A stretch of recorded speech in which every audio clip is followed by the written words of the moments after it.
Paano palitan ang password ng ating Facebook account?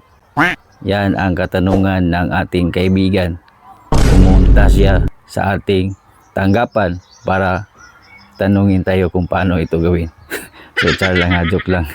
So, kaibigan, kung may katanungan ka sa mga ganito, comment section, subukan natin gawa ng tutorial. At kung bago ka lang, i-click ang follow button sa tabi ng pangalan ko para updated ka palagi sa ating video. At huwag kalimutang, pwede mo rin subscribe ako para personal mo kong ma-message. So tara, let's go! Shoutout sa inyo kaibigan. Salamat nga pala sa nagtanong ng ganito. So, isang like at share naman dyan ang ating mga content kaibigan. Marami na tayong kaibigan ang mga matutulungan ng mga ganitong tutorial na hindi pa nila alam ang pagpalit ng password sa kanilang Facebook account. So, i-open mo lang ang iyong Facebook account.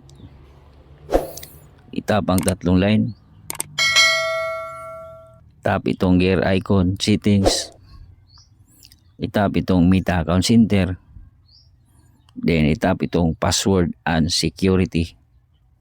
So, itap mo lang itong change password. So, itap muli itong account mo. At dito, magpo-forgot password tayo kasi nga nakakalimutan natin. So, itap natin itong forgot password.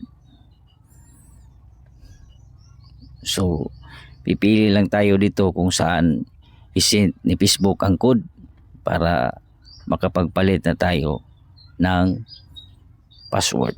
So, piliin lang natin itong via WhatsApp. Ito. Depende na po sa inyo. Kasi madami dito. Pwede ding send code by Facebook notification para madali. Itong Facebook notification piliin natin. So, continue. Antayin lang natin lalabas ang code. Okay? So, ito na yung code. Then, pag na-fill up mo na ang code, itap mo lang itong continue. So, lalagay ka na dito ng bago mong password. Okay?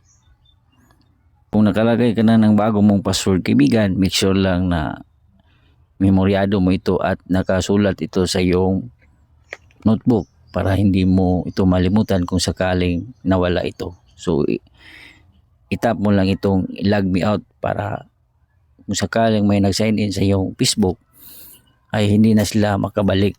Okay? Log me out. Then, tap ang next.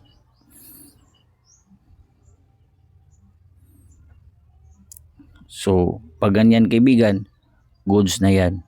At napapalitan na ang password ng iyong Facebook account. May katanungan ka kaibigan, i-comment ko lang sa comment section. Tandaan, ang kalaman ay kayaman. God bless po sa ating lahat. Huwag kalimutang i-share kaibigan